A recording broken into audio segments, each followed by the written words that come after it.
The Influence of Greek Ideas and Usages upon the Christian Church by Edwin Hatch. Lecture 1, Introductory. It is impossible for anyone, whether he be a student of history or no, to fail to notice the difference of both form and content between the Sermon on the Mount and the Nicene Creed. The Sermon on the Mount is a promulgation of a new law of conduct. It assumes beliefs rather than formulates them. The theological conceptions which underlie it belong to an ethical rather than a speculative side of theology. Metaphysics are wholly absent. The Nicene Creed is a statement partly of historical fact and partly of dogmatic inferences. The metaphysical terms which it contains would probably have been unintelligible to the first disciples. Ethics have no place in it. The one belongs to the world of Syrian peasants, the other to the world of Greek philosophers. The contrast is patent. If anyone thinks that it is sufficiently explained by saying that one is a sermon and the other is a creed, it must be pointed out in reply that the question why an ethical sermon stood in the forefront of the teaching of Jesus Christ, and a metaphysical creed in the forefront of Christianity of the 4th century, is a problem which claims investigation. It claims investigation, but it has not yet been investigated. There have been inquiries which in some cases have arrived at positive results as to the causes of particular changes or developments in Christianity. The development, for example, of the doctrine of the Trinity or of the theory of the Catholic Church. But the main question to which I invite your attention is the antecedent to such inquiries. It asks, not how did the Christian societies come to believe one proposition rather than another, but how did they come to the frame of mind which attached importance to either one or the other, and made the assent to one rather than the other a condition of membership? In investigating this problem, the first point that is obvious to an inquirer is that the change in the center of gravity from conduct to belief is coincident with the transference of Christianity from Semitic to a Greek soil. The presumption is that it was the result of Greek influence. It will be apparent from the lectures which follow that this presumption is true. Their general subject is consequently the influence of Greece upon Christianity. The difficulty, the interest, and the importance of the subject make it incumbent upon us to approach it with caution. It is necessary to bear many points in mind as we enter upon it, and I will begin by asking your attention to two considerations, which, being true of all analogous phenomena of religious development and change, may be presumed to be true of the particular phenomena before us. 1. The first is that the religion of a given race at a given time is relative to the whole mental attitude of that time. It is impossible to separate the religious phenomena from the other phenomena in the same way that you can separate a vein of silver from the rock in which it is embedded. They are as much determined by the general characteristics of the race as the fauna and the flora of a geographical area are determined by its soil, its climate, and its cultivation, and they vary with the changing characteristics of the race as the fauna and the flora of the territory system differ from those of the chalk. They are separable from the whole mass of phenomena, not in fact, but only in thought. We may concentrate our attention chiefly upon them, but they still remain part of the whole complex life of the time, and they cannot be understood except in relation to that life. If anyone hesitates to accept this historical induction, I will ask him to take the instance that lies nearest to him, and consider how he could understand the religious phenomena of our own country in our own time, its doubts, its hopes, its varied enterprises, its shifting enthusiasms, its noise, its learning, its asceticism, and its philanthropies, unless he took account of the growth of the inductive sciences and the mechanical arts, of the expansion of literature, of the social stress, of the commercial activity, of the general drift of society towards its own improvement. In dealing, therefore, with the problem before us, we must endeavor to realize to ourselves the whole mental attitude of the Greek world in the first 3 centuries of our era. We must take account of the breadth and the depth of its education, of the many currents of its philosophy, of its love of literature, of its skepticism and its mysticism. We must gather together whatever evidence we can find, not determining the existence or measuring the extent of drifts of thought by their literary expression, but taking note also of the testimony of the monuments of art and history, of paintings and sculptures, of inscriptions and laws. In doing so, we must be content at any rate for the present and until the problem has been more fully elaborated. With the broader features both of the Greek world and of the early centuries, the distinctions which the precise study of history requires us to draw between the state of thought of Greece proper and that of Asia Minor, and between the ages of the Antonines and that of the Severi, are not necessary for our immediate purposes, and may be left to the minutiae research which is hardly yet begun. 2. The second consideration is that no permanent change takes place in the religious beliefs or usages of a race which is not rooted in the existing beliefs and usages of that race. The truth which Aristotle enunciated, that all intellectual teaching is based upon what is previously known to a person taught, is applicable to a race as well as to an individual, and to beliefs even more than to knowledge. A religious change is, like a psychological change, of the nature of assimilation by and absorption into existing elements. The religion which our Lord preached was rooted in Judaism. It came not to destroy, but to fulfill. It took the Jewish conception of a Father in heaven and gave it a new meaning. It took existing moral precepts and gave them a new application. The meaning and application had already been anticipated in some degree by the Jewish prophets. There were Jewish minds which had been ripened for them, and so far as they were ripe for them, they received them. In a similar way, we shall find that the Greek Christianity of the 4th century was rooted in Hellenism. The Greek minds which had been ripened for Christianity had absorbed new ideas and new motives. But there was a continuity between their present and their past. The new ideas and the new motives mingled with the waters of existing currents. And it is only by examining the sources and the volume of the previous flow that we shall understand how it is that the Nicene Creed, rather than the Sermon on the Mount, has formed the dominant element in Arian Christianity. The method of investigation, like that of all investigations, must be determined by the nature of the evidence. The special feature of the evidence which affects the method is that it is ample in regard to the causes, and ample also in regard to the effects, but scanty in regard to the process of change. We have ample evidence in regard to the state of Greek thought during the ante-Nicene period. The writers shine with a dim and pallid light when put side by side with the master spirits of the Attic age. But their lesser importance in the scale of genius rather adds to than diminishes from their importance as representatives. They were more the children of their time. They are consequently better evidence as to the currents of its thought than the men who supremely transcended it. I will mention those from whom we shall derive most information, in the hope that you will in the course of time become familiar, not only with their names but also with their works. Dio of Prussia, commonly known as Dio Chrysostom, Dio of the Golden Mouth, who was raised above the class of traveling orators to which he belonged, not only by his singular literary skill, but also by the nobility of his character and the vigor of his protests against political unrighteousness. Epictetus, the lame slave, the Socrates of his time, in whom the morality and religion of the Greek world find their sublimest expression, and whose conversations and lectures at Nicopolis, taken down, probably in shorthand, by a faithful pupil, reflect exactly, as in a photograph, the interior life of a great moralist school. Plutarch, the prolific essayist and diligent encyclopedist, whose materials are far more valuable to us than the edifices which he erects with them. Maximus of Tyre, the eloquent preacher, in whom the cold metaphysics of the Academy are transmuted into a glowing mysticism. Marcus Aurelius, the imperial philosopher, in whose mind the fragments of many philosophies are lit by hope or darkened by despair, as the clouds float and drift in uncertain sunlight, or as in gathered gloom before the clearing rain. Lucian, the satirist and wit, the prose Aristophanes of later Greece. Sextus Empiricus, whose writings, or the collections of writings gathered under his name, are the richest of all minds for the investigation of later Greek philosophy.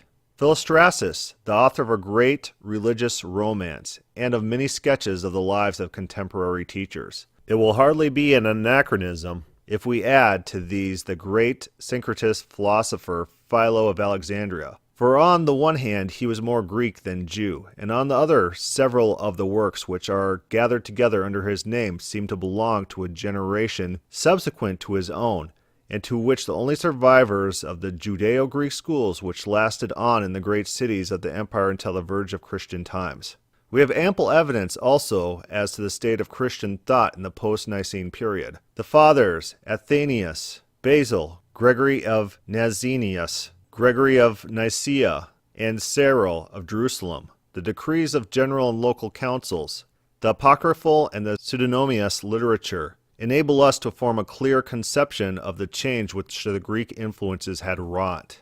But the evidence as to the mode in which the causes operated within the Christian sphere before the final effect were produced is singularly imperfect. If we look at the literature of the schools of thought which ultimately became dominant, we find that it consists for the most part of some accidental survivals. It tells us about some parts of the Christian world, but not about others. It represents a few phases of thought with adequate fullness, and others it presents only a few fossils.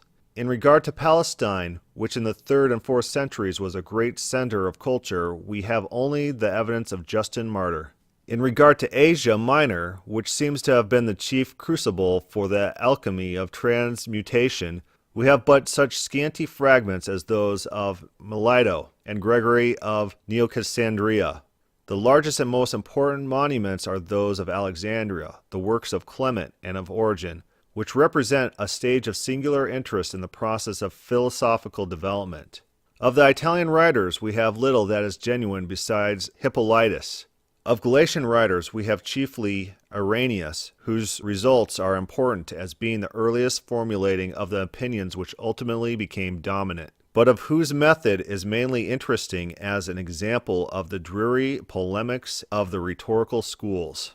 Of African writers, we have Tertullian, a skilled lawyer, who would be in modern times have taken high rank as a pleader at the bar or as a leader of parliamentary debate, and Cyprian, who survives chiefly as a champion of the sacerdotal hypothesis, and whose vigorous personality gave him a moral influence which was far beyond the measure of his intellectual powers.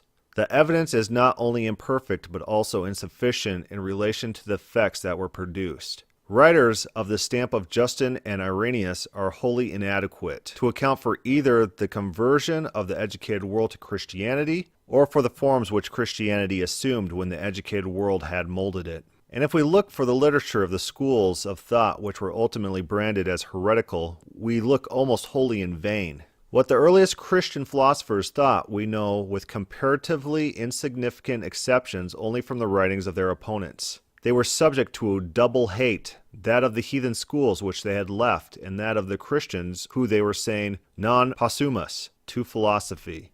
The little trust that we can place in the accounts which their opponents give of them is shown by the wide differences in those accounts. Each opponent, with the dialectical skill which was common at the time, selected, paraphrased, distorted, and recombined the points which seemed to him to be the weakest. The result is, naturally, that the accounts which the several opponents give are so different in form and feature as to be irreconcilable with one another.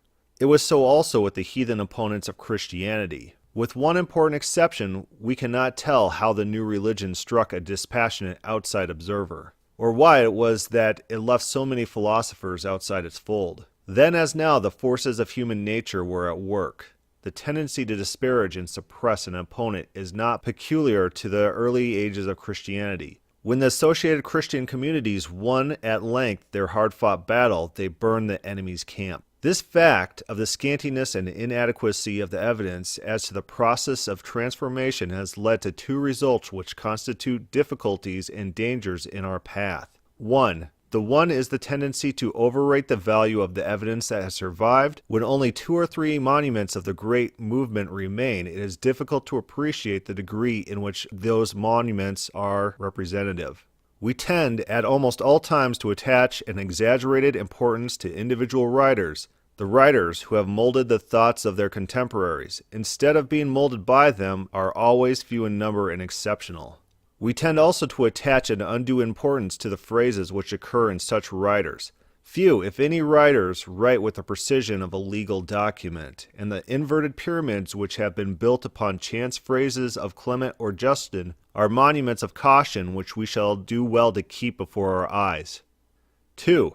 The other is the tendency to underestimate the importance of the opinions that have disappeared from sight, or which we know only in the form and to the extent of their quotation by their opponents.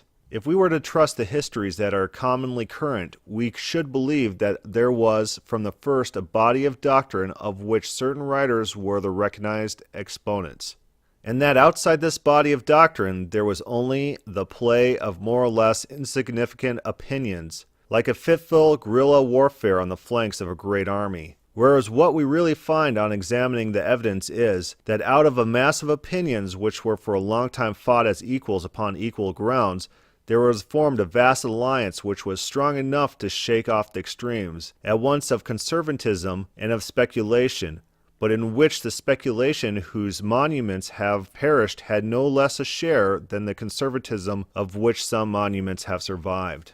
This survey of the nature of the evidence enables us to determine the method which we should follow. We can trace the causes and we can see the effects, but we have only scanty information as to the intermediate processes.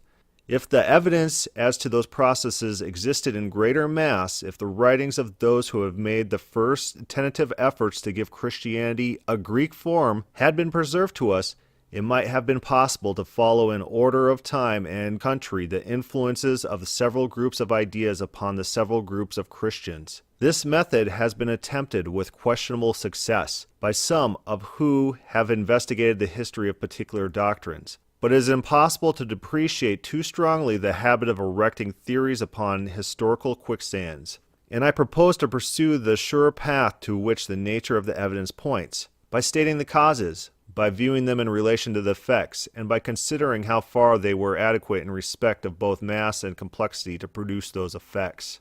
There is consideration in favor of this method which is in entire harmony with that which arises from the nature of the evidence.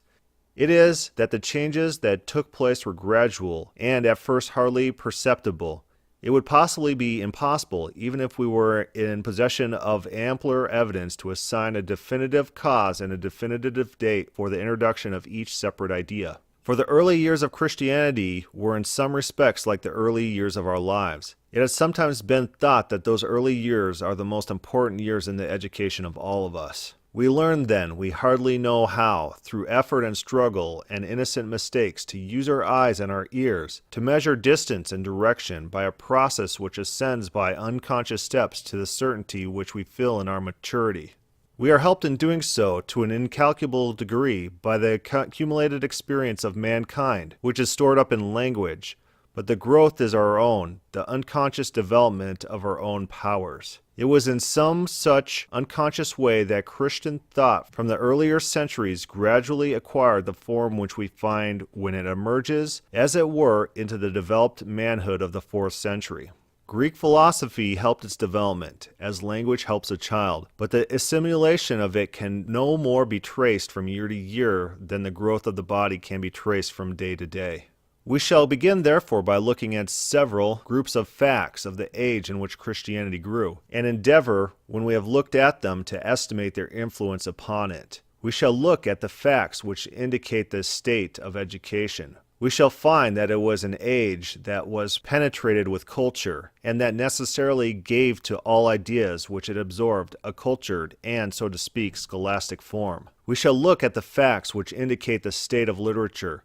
We shall find that it was an age of great literary activity, which was proud of its ancient monuments, and which spent a large part of its industry in endeavoring to interpret and imitate them. We shall look at the facts which indicate the state of philosophy. We shall find that it was an age in which metaphysical conceptions had come to occupy relatively the same place which the conceptions of natural science occupy among ourselves, and that just as we tend to look upon external things in their chemical and physical relations, so there was then, as it were, a chemistry and a physics of ideas. We shall look at the facts which indicate the state of moral ideas. We shall find that it was an age in which the ethical forces of human nature were struggling with an altogether unprecedented force against the degradation of contemporary society and contemporary religion, and in which the ethical instincts were creating the new ideal of following God, and were solving the old question whether there was or was not an art of life by practicing self-discipline. We shall look at the facts which indicate the state of theological ideas. we shall find that it was an age in which men were feeling after God and not feeling in vain, and that from the domains of ethics, physics, and metaphysics alike, from the depths of moral consciousness, and from the cloudlands of the poet's dreams, the ideas of men were trooping in one vast host to proclaim with a united voice that there are not many gods, but only one first cause by whom all things were made, one moral governor whose providence was over all his works, one supreme being of infinite power, wisdom, and goodness. We shall look at the facts which indicate the state of religion. We shall find that it was an age in which the beliefs that had for centuries been evolving themselves from old religions were showing themselves in new forms of worship and new conceptions of what God needed in the worshipper, in which also the older animalism was passing into mysticism, and mysticism was the preparation of the soul for the spiritual religion of the time to come.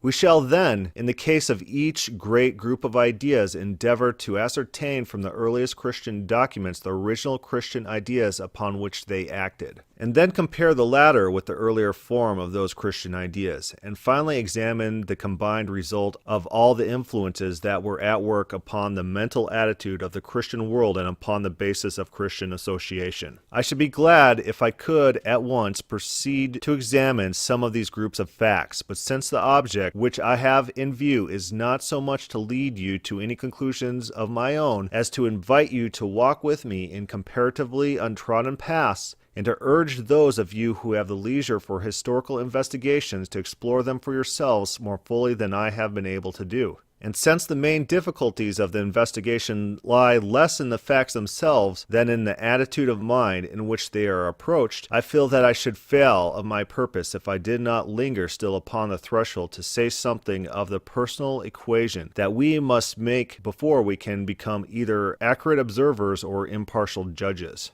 There is more reason for doing so because the study of Christian history is no doubt discredited by the dissonance in the voices of the exponents. An ill-informed writer may state almost any presuppositions he pleases with the certainty of finding listeners. A well-informed writer may state his propositions, which are as demonstrably true as any historical proposition can be, with the certainty of being contradicted. There is no court of appeal, nor will there be, until more than one generation has been engaged upon the task to which I am inviting you. 1. In the first place, it is necessary to take account of the demand which the study makes upon the attention and the imagination of the student. The scientific, that is the accurate, study of history is comparatively new. The minute care which is required in the examination of the evidence for the facts and the painful caution which is required in the forming of inferences are but inadequately appreciated. The study requires not only attention but also imagination.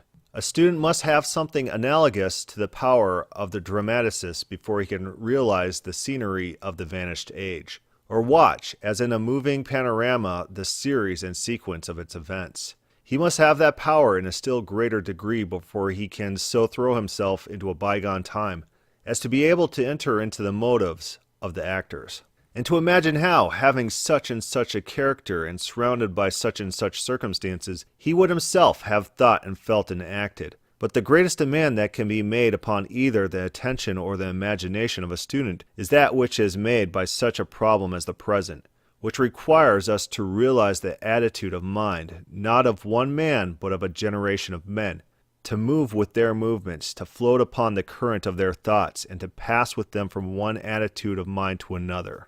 2. In the second place, it is necessary to take account of our own personal presuppositions.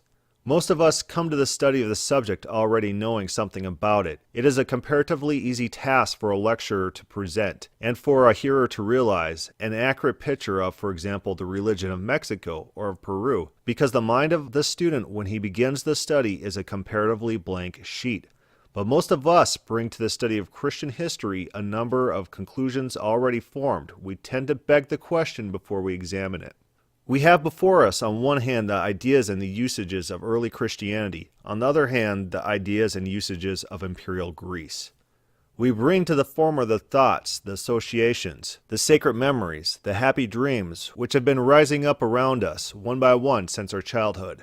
Even if there be some among us who in the maturity of their years have broken away from their earlier moorings, these associations still tend to remain. They are not confined to those of us who not only consciously retain them, but also hold their basis to be true. They linger unconsciously in the minds of those who seem most resolutely to have abandoned them. We bring to the latter, most of us, a similar wealth of associations which have come to us through our education. The ideas with which we have dealt are mostly expressed in terms which are common to the early centuries of Christianity and to the Greek literature of 5 centuries before.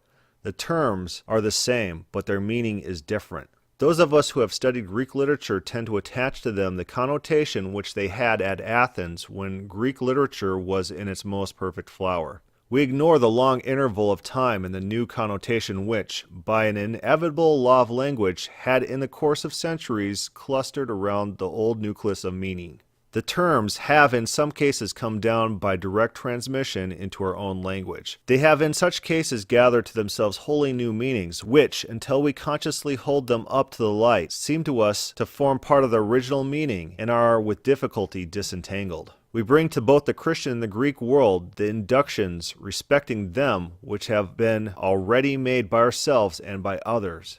We have in those inductions so many molds, as to speak, into which we press the plastic statements of early writers. We assume the primitiveness of the distinctions which for the most part represent only the provisional conclusions of earlier generations of scholars and stages in our own historical education, and we arrange facts in the categories which we find ready to hand as Jewish or Gentile, Orthodox or heretical, Catholic or Gnostic, while the question of the reality of such distinctions and such categories is one of the main points which our inquiries have to solve. 3. In the third place, it is necessary to take account of the undercurrents not only of our own age, but of the past ages with which we have to deal. Every age has such undercurrents, and every age tends to be unconscious of them. We ourselves have succeeded to a splendid heritage. Behind us are the thoughts, the beliefs, the habits of mind, which have been in the process of formation since the beginning of our race. They are interwrought, for the most part, into the texture of our nature. We cannot transcend them. To them, the mass of our thoughts are relative, and by them the thoughts of other generations tend to be judged. The importance of recognizing them as an element in our judgment of other generations increases in proportion as those generations recede from our own. In dealing with a country or a period not very remote, we may not go far wrong in our assuming that its inheritance of ideas is cognate to our own. But in dealing with a remote country or a remote period of time, it becomes of extreme importance to allow for difference, so to speak, of mental longitude. The men of earlier days had other mental scenery around them. Fewer streams of thought had converged upon them. Consequently, many ideas which were in entire harmony with the mental fabric of their time are unintelligible when referred to the standard of our own. Nor can we understand them until we have been at the pains to find out the underlying ideas to which they were actually relative. I will briefly illustrate this point by 2 instances. A. We tend to take with us, as we travel into bygone times, the dualistic hypothesis, which to most of us is no hypothesis but an axiomatic truth, of the existence of an unbridged chasm between body and soul, matter and spirit. The relation in our minds of the idea of matter to the idea of spirit is such that though we readily conceive matter to act upon matter and spirit upon spirit, we find it difficult or impossible to conceive of a direct action either of matter upon spirit or of spirit upon matter. When therefore in studying, for example, the ancient rites of baptism, we find expressions which seem to attribute a virtue to the material element, we measure such expressions by a modern standard and regard them as containing only an analogy or symbol. They belong in reality to another phase of thought than our own. They are an outflow of the earlier conception of matter and spirit as varying forms of a single substance. Whatever acts is body, it was said. Mind is the subtlest form of body, but it is body nevertheless. The conception of a direct action of the one upon the other presented no difficulty. It was imagined, for instance, that demons might be the direct causes of diseases because the extreme tenuity of their substance enabled them to enter and to exercise a malignant influence upon the bodies of men. So water, when exorcised from all evil influences which might reside in it, actually cleansed the soul. The conception of the process as symbolical came with the growth of the later ideas of the relation of matter to spirit. It is, so to speak, a rationalizing explanation of a conception which the world was tending to outgrow. B. We take with us in our travels into the past an underlying conception of religion as a personal bond between God and the individual soul. We cannot believe that there is any virtue in an act of worship in which the conscience has no place. We can understand, however much we may deplore such persecutions as those of the 16th century, because they ultimately rest upon the same conception. Men were so profoundly convinced of the truth of their own personal beliefs as to deem it of supreme importance that other men should hold those beliefs also. But we find it difficult to understand why, in the 2nd century of our own era, a great emperor who was also a great philosopher should have deliberately persecuted Christianity. The difficulty arises from our overlooking the entirely different aspect under which religion presented itself to a Roman mind. It was a matter which lay not between the soul and God, but between the individual and the state. Conscience had no place in it. Worship was an ancestral usage which the state sanctioned and enforced. It was one of the most ordinary duties of life. The neglect of it, and still more the disavowal of it, was a crime. An emperor might pity the offender for his obstinacy, but he must necessarily either compel him to obey or punish him for disobedience. It is not until we have thus realized the fact that the study of history requires as diligent and as constant an exercise of the mental powers as any of the physical sciences, and until we have made what may be called the personal equation, disentangling ourselves as far as we can from the theories which we have inherited or formed, and recognizing the existence of undercurrents of thought in past ages wildly different from those which flow in our own, that we shall be likely to investigate with success the great problem that lies before us. I lay stress upon these points because the interest of the subject tends to obscure its difficulties. Literature is full of fancy sketches of early Christianity. They are written, for the most part, by enthusiasts whose imagination soars by an easy flight to the mountain tops which the historian can only reach by a long and rugged road. They are read for the most part by those who give them only the attention which they would give to a shilling handbook or an article in a review. I have no desire, and I am sure that you have no desire, to add one more to such fancy sketches. The time has come for a precise study. The materials for such a study are available. The method of such a study is determined by canons which have been established in analogous fields of research. The difficulties of such a study become almost entirely from ourselves, and it is a duty to begin by recognizing them. For the study is one not only of living interest, but also of supreme importance.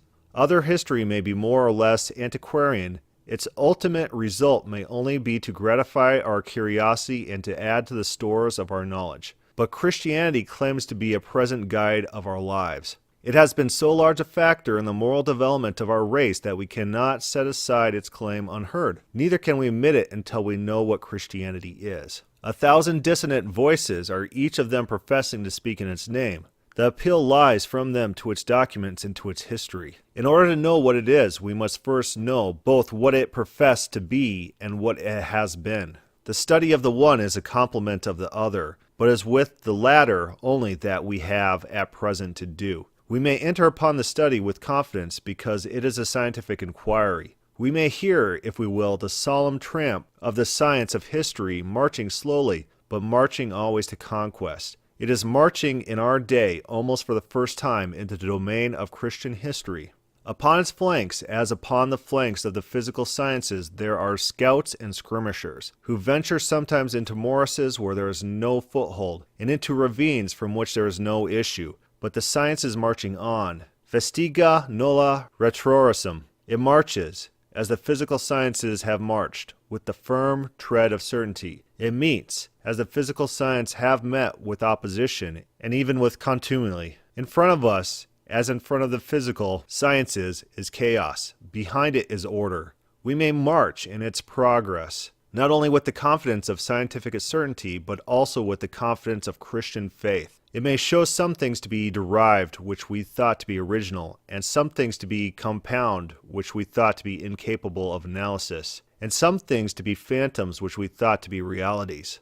But it will add a new chapter to Christian apologetics.